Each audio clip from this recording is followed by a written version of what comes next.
This question, Coach Knight, what did he mean to you and to the game of basketball? Yeah. Well, obviously, it's a sad day, with his passing.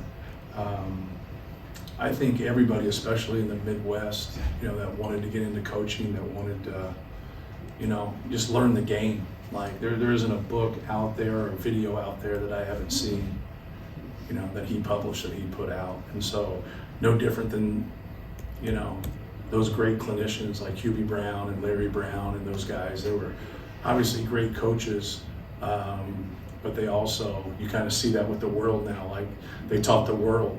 The other thing that I think he did from a basketball standpoint at Purdue is, he made us better.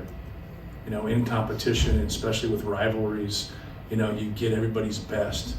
And, he always got Purdue's best. We knew, like when we played Indiana, like, you had to have your ducks in a row. Like, it was going to be a great battle, but you also knew that they were always going to have a great game plan. They're always going to be prepared. But that's what great coaches and great competition does, and it makes other programs better. And I think he brought the best out of everybody in this league nationally. And, that was the standard. They were the standard.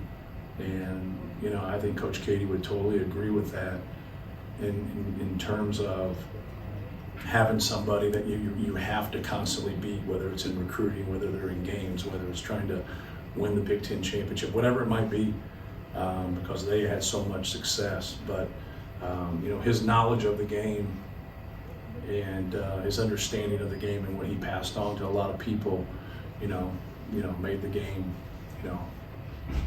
pretty enjoyable to watch. Obviously, being in this state and having players and having access to players, and then, really, building that and having such a, a dominating program.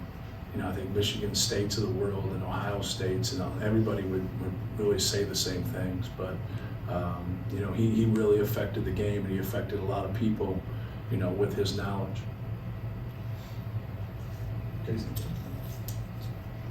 Matt, you said you were hoping that the wing position would kind of figure itself out. Is there anything you saw today that separated anyone on the court? Well, just those guys, being able to get in the game and play. You can see the physical gifts, from Cam Heide and Miles Cole. Like, you can see that, and so, but you can also see what Lance Jones gives us. His ability to shoot the basketball. He gives us some quickness. He can defend. Fletcher and Braden, have made strides since last year. So, like, you don't, trying to piece all that together is difficult when you have guys that are going to play 25 to 30 minutes. And against certain teams, when people like have more athleticism, have more quickness, like having two guards in there really helps you, handle the basketball, make decisions, break presses, whatever it might be, right? And so you just have those 200 minutes. That's what's difficult. And like, once again, like there's no way around it with Zach. One of those other big guys is going to have a low minute game, no matter who out of the three, right? And that's what, you have to have. If you have a great program or you have a great team, you have to have guys willing to sacrifice and understand that there's only so many minutes right there. But it's a good problem to have. There's no question about it. And so I'm excited for it. You touched on Lance, right? You touched on Lance, and obviously started the game. Was knocked down a lot of threes, looked really confident out there. Is that something that where he's a guy where you'll run sets for him to get him shots in games? I mean, obviously he's not going to be this open always. Yeah, well, it's, when you play through a lot of ball screens with Braden's such a good passer, and then when you play through Zach in the low post, and then you get offensive rebound kickouts, or you get transition looks, like now you can run a few things for him, but more than anything, he's just gonna, get those shots organically because they double Zach, or they give attention to Braden in ball screens, or whatever we're running. So, like tonight, like we didn't run a whole lot. We might have ran one thing for him, and he got some pretty good looks out there. So, it's hard because And we talk about this a lot because you'll have guys, you have players, and you'll be like, they can do this, that, and the other, but what's their pecking order in terms of who can score the ball well, right? So if you have Ross-Ade, obviously he's one. Then Braden Smith's ability to pass the basketball and play through ball screens is probably two for us. Then you have someone like Fletcher that can come off of pin downs, that can come off a dribble handoff action and attack. Then you got a post-up guy like Trey Kaufman. You got a guy that's pretty prolific as a shooter in Mason Gillis. So I could go on, right? So like, where do you wedge in there? If somebody's like 4 or 5, 6, they don't end up getting things ran for them. So you got to be able to kind of fit into that role and organically make shots and make plays. And obviously tonight he did that. Man, I have a two-parter. I think I already answered the first question, but I got to ask anyway. It's safe to say you're probably not going to redshirt anyone this year? I don't think so. It would have to be from them. So I don't get to that conversation until after this game, after the second exhibition game. So. Secondly, how much value is there in having Ethan Morton, Caleb Furst, Mason Gillis, guys, if this is your starting lineup, guys who have started in the past, right, coming off the bench and playing roles, but having been in big moments in games? Yeah, it's huge. The thing that's different is just coming off the bench, right? So like now your mindset of getting loose and then getting cold and then having to play.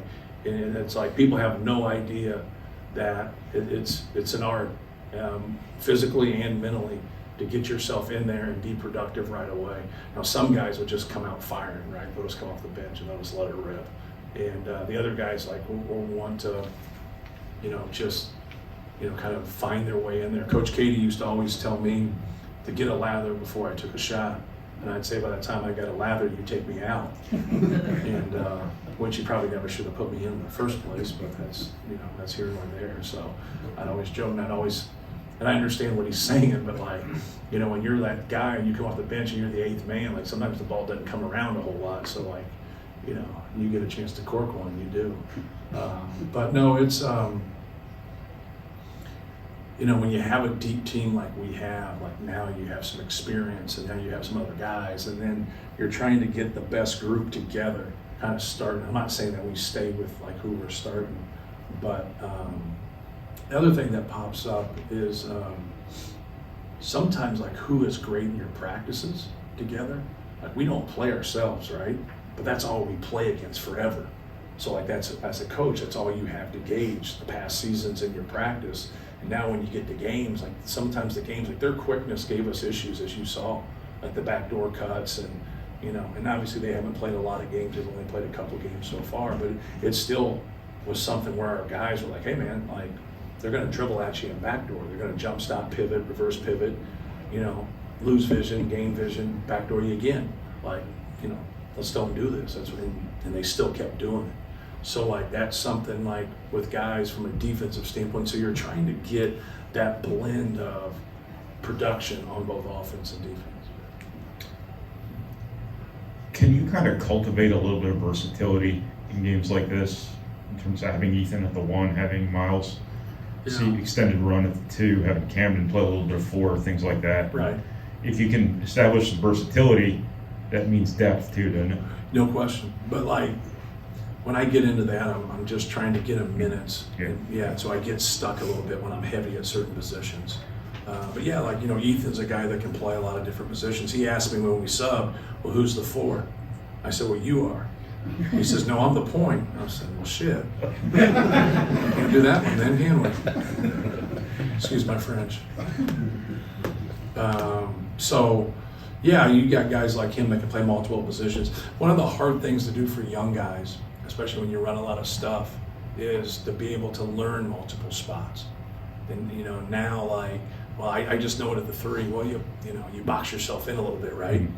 So now you've got someone who only knows stuff at the 3, and now there's some openings that maybe at other slots, and now you don't know it. So we really try to push on them to learn, like, if you're someone like Brian, learn the 2 and the 3. Your Miles, learn the 2 and the 3. All those guys trying to learn that second position. But that's hard. That doesn't come easy.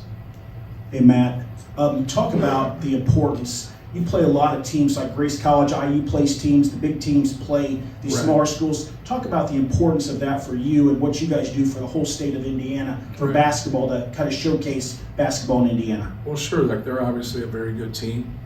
Their big kid's a good player.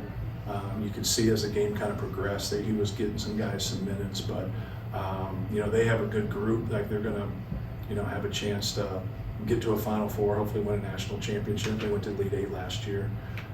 So they have a great program. They've been very, very successful. So anytime we can play games, sometimes when I venture out of state, it's normally a friend of mine.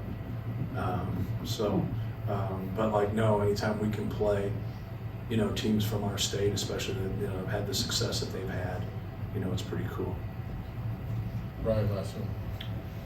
Did you do like a full-scale scouting report for this one? We talked a lot about the Arkansas game, about how much you actually prepared for Arkansas and how much you focused on Purdue. Was this more of a traditional prep work? No, not really. No. No.